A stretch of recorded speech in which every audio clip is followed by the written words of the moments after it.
Hello friends, welcome to part 2 of Let's Make a Quilt Cosmic Feathers edition.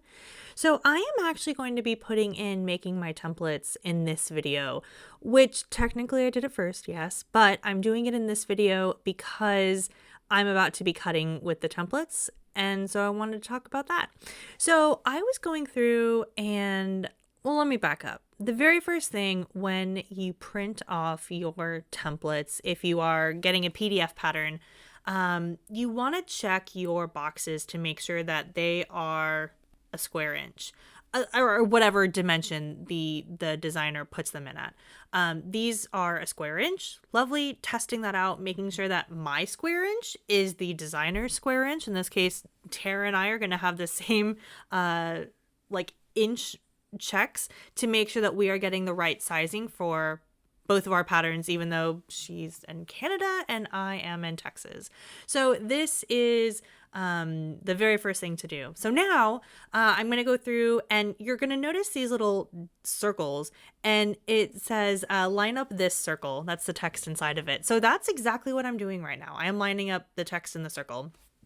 I didn't go through initially and trim off any of this white border. And then as I was putting it together, I was like, I need to trim off some of this white border so I can really be sure that I'm seeing everything. And what I ended up doing was, in some cases, trimming off a little bit more where I would actually kind of like go into some of the text so I could really be sure I was lining up, everything as close as possible. Sometimes when you print out a template and you check your square inch and everything is still fine, there's still some weird things that can happen, just like with fabric. When we measure it, we cut it, we put it through the sewing machine, it still can go, in this case it can go through the printer just a little off and have a little couple not like weirdnesses, but just little things. So I was here and I was like, oh my goodness, I can't get this just right. So this is where I start trimming a few things. And then I was like, this is a big template. It's 3x3 and it wasn't fitting on my workspace. So I was like, okay, I am going to start actually just trimming some of these blocks. The ones that I was like, yep, these are good. I'm going to go and get them out of the way. And then I'm going to come back and check in on the blocks that might have been giving me a couple issues when I was lining everything up. Another tip that I want to call out that is so obvious, but I promise you I forgot this. Make sure that you have tape on your blocks. So if you take a look, it's there's block A, B, and C. Make sure that you have tape in all of those areas, because when you go to trim it, if there's no tape there, then you're just going to have your two separate pieces of paper. And this happened to me. So, more tape, make sure that everything's good. And yeah, just adjust as needed, work on it as you need to do it, and it'll be great. All right, so the total time to make my templates was 44 minutes.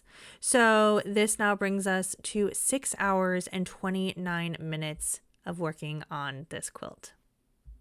Okay, so now I am going to go through and start subcutting my fabric so that I can then take my templates and cut out my template shapes from my background pieces. So whenever possible, I use my stripology ruler. I love it. It just makes cutting so easy. So I typically don't iron my background fabric. I probably should. I know, but it's just not something that I love to do. It's big, it's bulky, it's a lot, and so I just don't always do it. But if there ever is going to be a crease that I'm cutting over, then I will always iron that part because I don't want that to be weird. So I'm just going through and cutting out all of my pieces, stacking them up, and then getting as much cutting done as I can. This is my keeping me humble moment. I grabbed all of this fabric when I didn't actually need all of this fabric. I just needed a couple. Literally, I just needed 2 pieces of it, and I grabbed 4. And I cut it with this big G shape, but I actually needed an H and a D. And so I grabbed some of the big fabric that I cut, and I just made extra cuts in there. So let me see. This part of the process was 1 hour and 1 minute. So we are now at 7 hours and 30 minutes into making this quilt. Okay, so now I had my quilts up on the wall from when I, was playing around with the layout earlier. And so I decided that I wanted to kind of leave it in that position because I didn't want to mess up my alternating blocks. So the way that the pattern is written is that it shows you just kind of like one quadrant. Spoiler alert, they all end up being the same, but I wanted to make sure. So what I did in that moment was I rotated the pattern.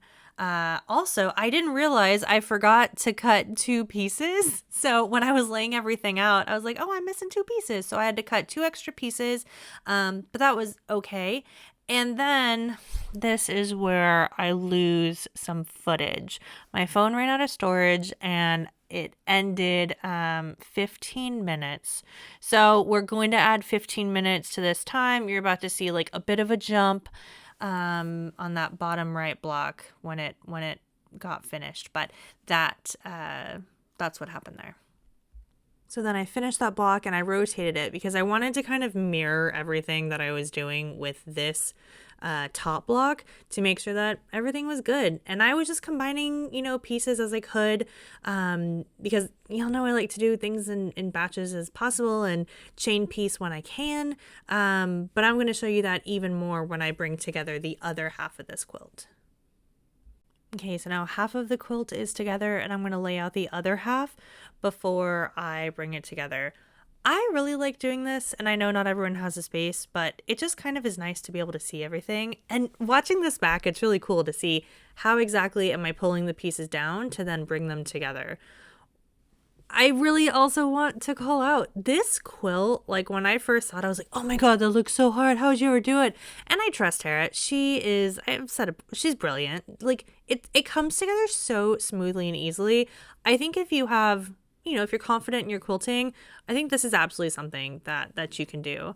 So then I brought the whole quilt together and it took 3 hours and 13 minutes to put all the background fabric on, bringing our total time to 10 hours, 43 minutes. When I tell you how good I felt thinking that it was done, I felt so good. And then I looked beside me and I was like, what's this extra? Oh, it's the borders. I totally forgot to do the borders, so I had to go through and cut my borders, sew my borders together, and then attach them. It was not that bad, but when you think that you're done and then you're not actually done, it's a sad feeling.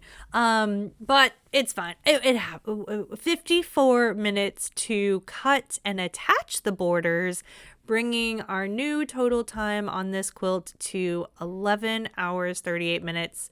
I'll see y'all in part 3 for quilting and binding.